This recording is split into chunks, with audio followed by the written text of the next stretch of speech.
এইটাই তাইলে ওই জঙ্গল যে জায়গা থেকে আমাকে শয়তানটা খেদাইতে হইব। কিন্তু ভাই আমরা এই শয়তান খেদামো কেমনে? আমরা তো কোনো প্রফেশনাল জানা। আর আপনি কি ভুলে গেছেন আমরা কেমনে কেমনে ধান্দা আইছিলাম? দেখ, তোর অনেক রিকোয়েস্ট করছিস দিকে তো করে আমি এই গ্যারেজে চাকরি দিলাম। আমার গ্যারেজের একটা সুনাম আছে, দায়িত্ব ভালো করে পালন করতে হইব। সকাল সকাল ও জাতীয় সঙ্গীত কিতা থাকে। আরে বয়রা, হ্যাঁ জাতীয় সঙ্গীত গায় না, হ্যাঁ আমাকে হের গ্যারেজের দায়িত্ব বুঝে দিতেছে। কিন্তু এত রাইতে গ্যারেজ খোলা রাখে কোন হালায়? তুই কাস্টমারদের সাথে সুন্দরভাবে কথা কয়ে ডিল করবি, একটা কাস্টমার যাতে ঘুরে না যায়। আর তুই পুরা গ্যারেজ দেখাশোনা করবি, কোনো চুরি চামার যাতে না হয়। চিন্তা করেন না, সব ক্লিয়ার দেখি আমি। আমার চোখ ফাঁকি দেওয়া সম্ভব না। এই নাটকির পো, ওদিকে যা। আর তুই গ্যারেজের প্রত্যেকটা গাড়ি ভালোভাবে ওয়াশ করবি, কোনো কাস্টমার যাতে কমপ্লেন না দেয়। কি কইলো স্যারে?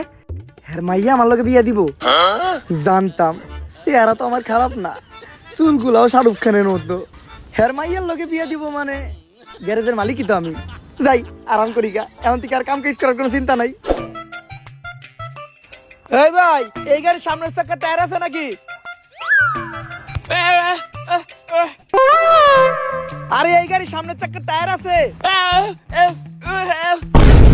হালাই কি লার কয় রে? আরে টায়ার আছে নাকি সামনের চাকার?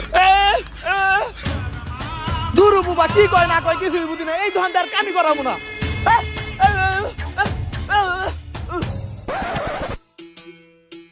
ওই কয়েকটা গাড়ি আইছে, গাড়ি তাড়াতাড়ি ওয়াশ করতো। আমারে হুকুম দেওয়ার সাহস হইলো কেমনে তোর? এই গ্যারেজের মালিক তার মাইয়ার লগে আমার বিয়া দিব, আবার তুই আমারে হুকুম দে চাকরি থেকে বাই করে দিব? যা, দুপুরের খাওয়ানোর সময় হয়ে গেছে, কাজটি আনার ব্যবস্থা কর। সব ক্লিয়ার দেখি আমি। কোনায় কোনায় নজর আমার। আমার সামনেও চোখ, পিছেও চোখ। আমার চোখ ফাঁকি দেওয়া অসম্ভব। আর আমি থাকতে এই দোকানে চুরি হইব, এটা হইতেই পারে না। সব ক্লিয়ার দেখতাছি আমি। আশেপাশে কোনো চুর নাই। ধান খেতে থাকে সাপ, চুর চুরি করতে আইলে ডাকা মরে বাপ। কোনায় কোনায় নজর আমার। আমার চোখ ফাঁকি দেওয়া অসম্ভব। নাটকির পুলার আমার দোকানটা তোরা টেস্ট মেরে দিছস, বাইরো। ঠিকই আছে শ্বশুর আব্বা, অগরে বাই করে দিয়ে ভালোই করছেন। বিয়াতে দুজনের খাওন করলো, তা বিয়ার ডেট আপনি কবে ঠিক করলেন? তুইও বাইরো। আরে অন্য কাজের মতো ভূত খেদানো তেমন কোনো কষ্টের কাজ না। ভূত খেদাইতে খালি কয়েকটা মন্ত্র পারা লাগে। কয়টা মন্ত্র পারেন আপনি? আরে কেন, মন্ত্র তো পয়দাই করছি আমি। তুই কয়টা শুনবি এটা ক? অতগুলা শোনার নাকবো না, আপনি একটা কোন। একটা। আর একটা মন্ত্র কমু? আর একটা। অনেক মন্ত্র পারি এরকম। ভূত খেদা না আমার কাছে কোনো ব্যাপারই না। এখন প্রথমে এই পুরো জায়গাটা আমাকে একবার ঘুরে দেখতে হইব, যে কিসের জন্য চঞ্চল এই জায়গায় আছে আর এরকম করতেছে। ভাই আপনি কোনো চিন্তা করেন না, আমার এই দুই চোখ দিয়া আমি সব কিছু ক্লিয়ার দেখবো। যদি একবার চঞ্চলারে দেখতে পাই, সবার আগে আমি আপনারে জানাবো। আমার চোখ ফাঁকি দেওয়া একবারে অসম্ভব। এই নাটকির পো, ওদিক যা। আর তুইও যা, কিন্তু এই মন্ত্রটা পড়তে পড়তে যাবি। আম গাছে ভূত, ভূতের নানি টুট টুট। আম গাছে ভূত, ভূতের নানি টুট টুট। আর একটুর জন্য যদি তুই চঞ্চলারে দেখতে পাস, তাহলে চিল্লে আমারে ডাক দিবি, ঠিক আছে? যা।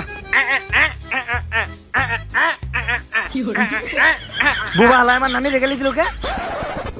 আমার পিছেও চোখ, সামনেও চোখ। আমার চোখ ফাঁকি দিয়ে চঞ্চলা কই যাব? কি রে, দরজায় তো ছোট কে? শালার মিস্তুরি কোন হালারে দরজায় তো ছোট বানাইছে। কোনায় কোনায় নজর আমার। চঞ্চলা আমার চোখ ফাঁকি দিব, এটা হইতেই পারে না। কিরে, ঘরের মাঝখানে খাম্বা তুইলা রাখছে কেরা? এই মিস্ত্রি হালার পর কামই ভালো না। দরজা দিছে ছোট, আবার ঘরের মাঝখানে এত মোটা খাম্বা তুইলা রাখছে। যাই, খাম্বা যেহেতু পাইছি আর মোতাও আইছে, একটু মুইতা নই।